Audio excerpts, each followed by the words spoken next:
हरिओम. श्री विष्णू सहस्रनाम. श्रीराम कोल्हटकर यांनी केलेले निरूपण. शरणम. सर्वांचे आश्रयस्थान असलेला, दुःखितांचे दुःख दूर करणारा असा याचा अर्थ. नको प्राण्या राहू सदा तू कष्टी, आनंद भोगाया सारी ही सृष्टी. असे फक्त आत्मदर्शन झालेले संतजनच म्हणू शकतात.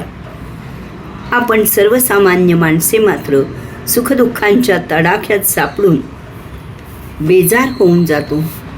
प्रत्येक व्यक्तीच्या जीवनात कमी अधिक फरकाने असे काही दुःखद प्रसंग येतात की त्या करुणासागराची दया भाकल्याशिवाय काही अन्य उपाय नसतो.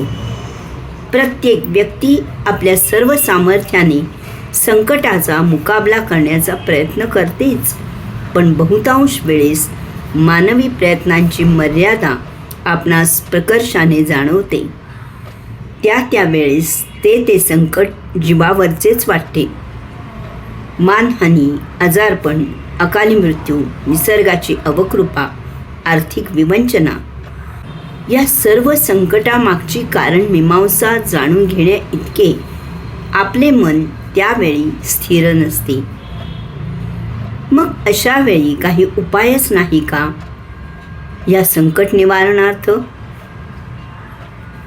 आपले अनेक धार्मिक ग्रंथ, पोथ्या, स्तोत्रे याद्वारे आपण त्या दयाघनाची करुणा भाकली तर अनेक सश्रद्ध लोकांचे अनुभव असे आहेत की संकट निवारण होते, संकटाची तीव्रता कमी होते, आपल्या हातून चुकीच्या गोष्टी घडल्याचा पश्चात्ताप होतो आणि काहींना काही मार्ग निघतो.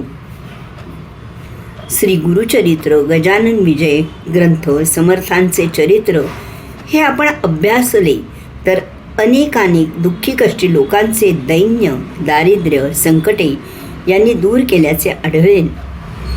भगवद्गीतेमध्ये भगवान श्रीकृष्णांनी तर स्पष्ट आश्वासन दिले आहे की अपिचेतसु दुराचारो भजते माम अनन्यभाग साधुरेव समंतव्य सम्यक व्यवसितो हि सहा. दुराचाराने माणूस दुःखी बनतो.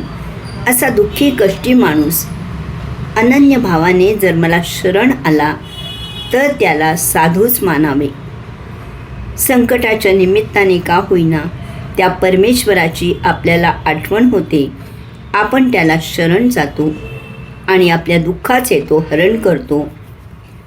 असे या नामाच्या चिंतनाने आपल्या मनात विचार येतात. हेही नसे थोडके. हरिओम.